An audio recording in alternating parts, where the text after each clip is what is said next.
Obese ஒரு பிரச்சனையா, ஒரு நோயா? இல்லவே இல்லையே. குண்டா இருக்கிறாங்க.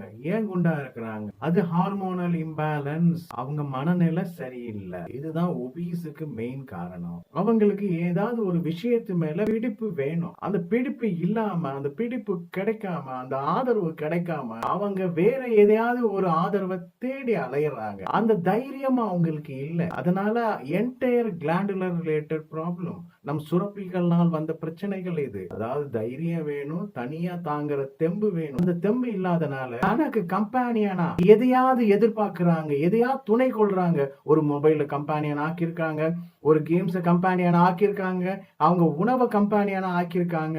இதனால ஹார்மோன் சுரக்க மாட்டுது. பேசிக்கா இத புரிஞ்சு அறிஞ்சுக்கணும். ஒபேஸா இருக்கிறவங்களுக்கு முதல் சைக்காலஜிக்கல் கவுன்சிலிங் தான் தேவை. அதுக்கப்புறமா தான் மற்ற உணவு பழக்கங்களும், மற்ற ட்ரீட்மெண்ட்டும், மற்ற டீடாக்ஸும் அப்புறமா தான் அவங்களுக்கு தேவைப்படும்.